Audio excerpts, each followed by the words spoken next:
Hello everyone, welcome to my channel smart English DB. বন্ধুরা, আজকের ক্লাসে আলোচনা করতে যাচ্ছি WBSSC গ্রুপ সি 2025 সম্ভাব্য ইংলিশ সাজেশনস বিষয়ে মক টেস্ট সেট নাম্বার 1।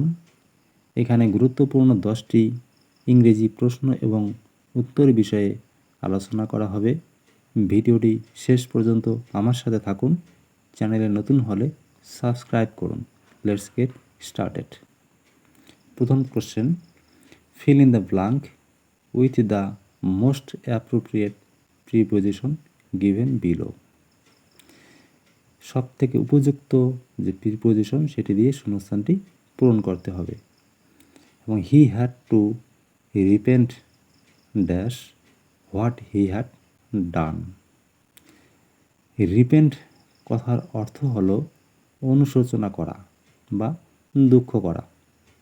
তাহলে he had to repent dash, তাকে দুঃখ করতে হয়েছিল বা সে দুঃখ করতে বা সে অনুশোচনা করতে বাধ্য হয়েছিল dash what he had done, তার কৃতকর্মের জন্য বা কৃতকর্মের কারণে।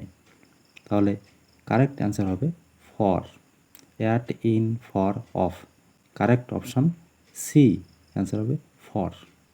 তাহলে he had to repent for what he had done, কৃতকর্মের জন্য তাকে অনুশোচনা করতে বাধ্য হয়েছিল বা সে অনুশোচনা করতে বাধ্য হয়েছিল। Number 2, select the correct synonym of the given word stranger. Stranger শব্দটার সমার্থক শব্দ লিখো। সিনোনিম মানে সমার্থক শব্দ।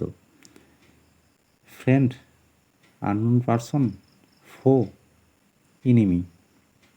স্ট্রেঞ্জার কথার অর্থ হলো অপরিচিত ব্যক্তি বা অজানা ব্যক্তি। তাহলে কারেক্ট অ্যান্সার হবে আননোন পারসন, অজানা ব্যক্তি।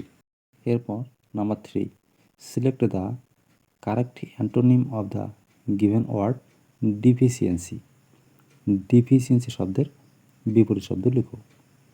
Option A scarcity, option B paucity, option C হলো এডুকেসি, অপশান ডি হলো শর্টেজ। তাহলে স্কারসিটি মানে হলো স্বল্পতা, পসিটি মানে হলো স্বল্পতা, অ্যাডুকেসি মানে হলো প্রাচুর্য বা প্রচুর, আর শর্টেজ মানেও স্বল্পতা বা কম। তাহলে ডিফিসিয়েন্সির অ্যান্টোনিম হবে এডুকেসি মানে প্রাচুর্য বা প্রচুর। এরপর next, change the voice of the sentence given below. Please do this work, দয়া করে কাজটি করো। Option A, this work should be done. Option B, you are requested to do this work. তো let this work be done, you are required to do this work. Answer হবে you are requested to do this work. যদি please থাকে তাহলে answer হবে you are requested, তারপর two ভার্বের present form, বাকি সব। Number 5, tick the correct answer given below. Mother said to me don't run in the sun. এটা narration sense. Mother said to me, মা আমাকে বলল, don't run in the sun, রৌদ্রে দৌড়ো না বা রৌদ্রে দৌড়াইও না। তাহলে এখানে উপদেশ বোঝাচ্ছে mother asked me not to run in the sun. Option B, mother ordered me not to run in the sun. Mother advised me not to run in the sun. অথবা mother forbid me to run in the sun. Option D, mother requested me not to run in the সান।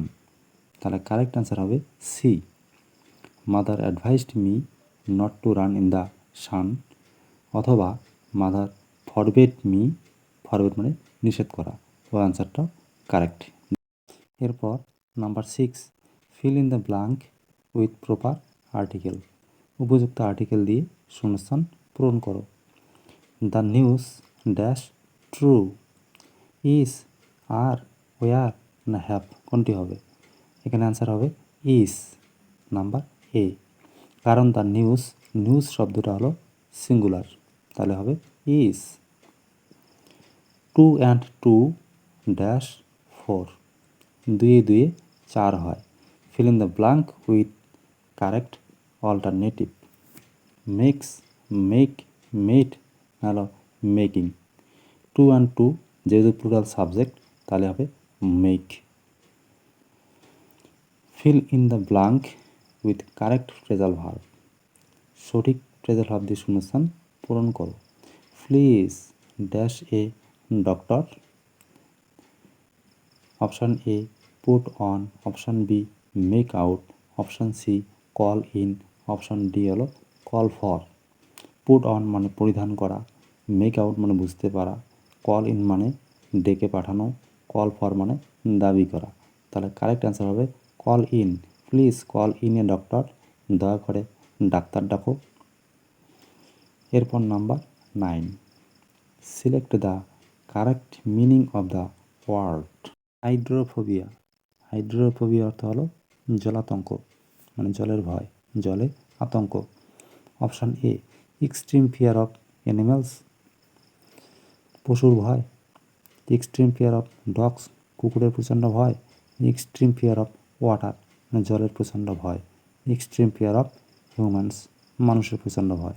এখানে answer হবে C, extreme fear of water, জলের প্রচণ্ড ভয়। Number 10 and last number, add suffix or prefix to the word given below. নিচের শব্দের সঙ্গে suffix অথবা prefix যুক্ত করো। অর্ডিনারি, এটা প্রিফিক্স যুক্ত হবে অর্ডিনারি। অ্যান্টি, সেমি, পোস্ট আর এক্সট্রা, অ্যান্সার হবে এক্সট্রা, তাহলে এক্সট্রা অর্ডিনারি। তাহলে বন্ধুরা আশা করি আপনারা বুঝতে পেরেছেন, এবং ভিডিওটি যদি ভালো লেগে থাকে তাহলে লাইক, শেয়ার, কমেন্ট এবং আরও এই ধরনের ভিডিও পেতে চ্যানেলটি সাবস্ক্রাইব করুন। Thanks for watching.